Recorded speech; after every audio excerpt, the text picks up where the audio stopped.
1800 hours Pakistan Standard Time. Assalamu alaikum. This is Radio Pakistan. The news read by Daman Zaman. The headlines. The Prime Minister says the government is committed to provide every possible facility to the business community for promoting economic activities in the country. A meeting of the Federal Cabinet in Islamabad with the Prime Minister in the chair is discussing the overall economic and political situation, besides measures to provide relief to the people. Beijing pledges to enhance coordination with Islamabad to ensure the safety of Pakistani nationals in China.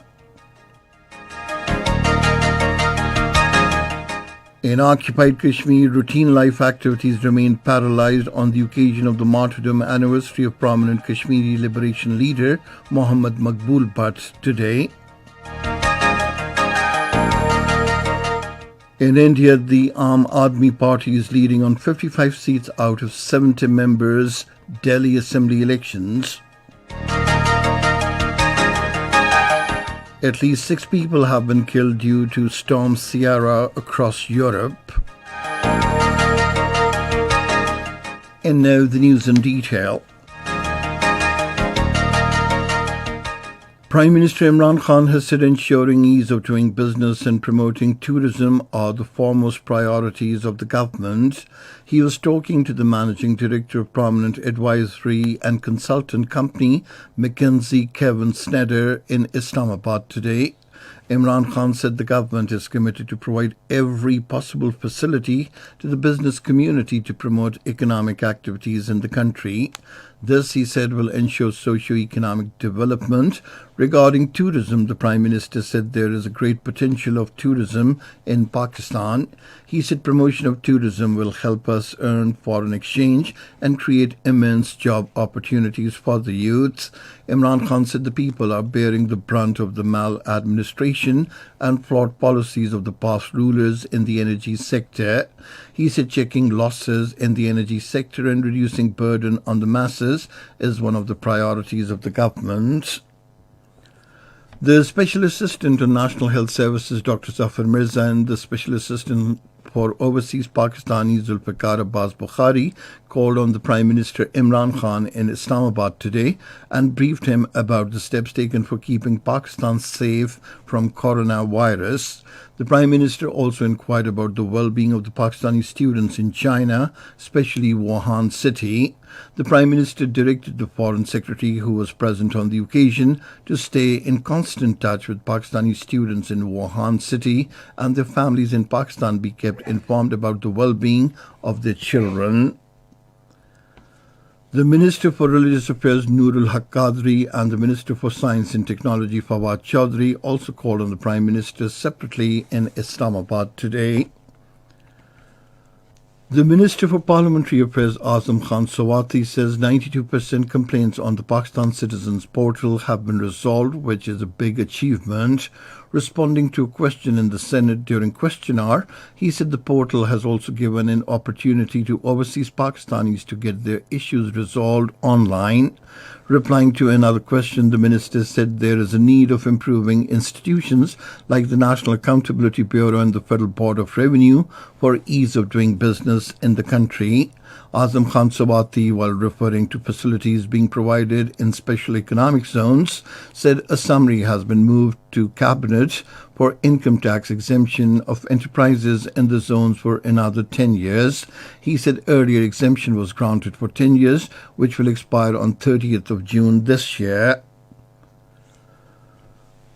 2 bills were passed in the Senate today. The bills were moved by the Minister for Economic Affairs, Hamad Azhar. They are the Foreign Exchange Regulation Amendment Bill 2019 and the Anti-Money Laundering Amendment Bill 2019. A meeting of the Federal Cabinet is in progress in Islamabad with Prime Minister Imran Khan in the chair. The overall economic and political situation, besides measures to provide relief to poor people, are being discussed in the meeting. Pakistan and France today signed a grant financing agreement of €0.5 million to finance technical assistance for capacity building of the Private Power and Infrastructure Board, a project of the Ministry of Energy. The agreement was signed by the Secretary of Economic Affairs Division, Dr. Syed Parvez Abbas, the Ambassador of France, Dr. Marc Bechetty, and the Country Director of the French Agency for Development, Philippe Stanmeets, in Islamabad. The project would contribute to the government's strategy to develop green energy and reduce greenhouse gases emissions. The Special Assistant to the Prime Minister on Youth Affairs, Usman Dar, says the youth are our precious asset and they are being imparted training on modern skills to increase their employability. He was talking to a delegation of the British Council led by its country director, Amin in Islamabad today. They discussed at length the Prime Minister's Kamyab Jawan program and the DICE Fellowship program for the youth initiated by the British Council. Usman Dar appreciated the cooperation and collaboration of the British Council in Kamyab Jawan program. This is Radio Pakistan. China has expressed appreciation for the Pakistani Senate's resolution that showed full solidarity and support to China's battle with the novel coronavirus outbreak.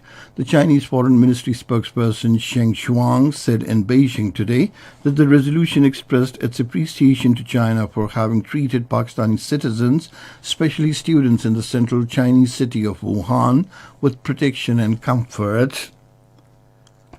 The Minister for Kashmir Affairs and Gilgit-Baltistan, Ali Amin Khan Gandapur, says India is resorting to unprovoked firing at the line of control to divert the world's attention from the grim situation in occupied Kashmir. In a statement today, he said despite martyring hundreds of citizens, India has failed to deter the firm resolve of the Kashmiris for their inalienable right to self-determination. Prominent Kashmiri leader Michel Malik says India is working on a plan to change altogether the demography of Kashmir in the next 5 years and later to agree to hold a plebiscite in order to get favorable results. She said this while speaking at a 4-day workshop on Modi's Hindutva policy, Bleeding Kashmir, and the response of Pakistani media, organized by the Pakistan Broadcasting Academy in Islamabad in collaboration with Pakistan Television, Associated Press of Pakistan, and the National Press Club. She said non-state subjects are being settled in Kashmir on the pattern of Israeli settlers in Palestine. In occupied Kashmir, a complete shutdown was observed today to mark the 36th martyrdom anniversary of prominent Kashmiri liberation leader Muhammad Maqbool Bhatt. The call for the strike was given by the All Parties Hurriyat Conference Chairman Sayyid Ali Gilani. Meanwhile, Umar Farooq led Hurriyat Forum, the Jammu and Kashmir Liberation Front, and other pro-freedom leaders and organizations. Maqbool Bhatt was hanged in New Delhi's Tihar jail on this day in 1984 for his active role in pro-freedom activities and buried in the jail premises. The Indian authorities imposed strict restrictions to prevent anti-India protests. The troops were deployed at all the entry and exit points while the roads were blocked with barricades. In India, Delhi's governing Aam Aadmi Party has taken a big lead over Prime Minister Narendra Modi's Bharatiya Janata Party in the assembly elections. According to early trends, the Aam Aadmi Party is leading on more than 55 seats, while the BJP is trailing with over 10 seats in the 70-member assembly. At least 6 people have been killed due to Storm Ciara across Europe.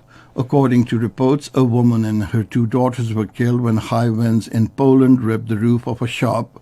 2 people were killed in their cars in Germany, and in Slovenia 1 man was killed when his boat capsized in southern Sweden. And finally, the weather.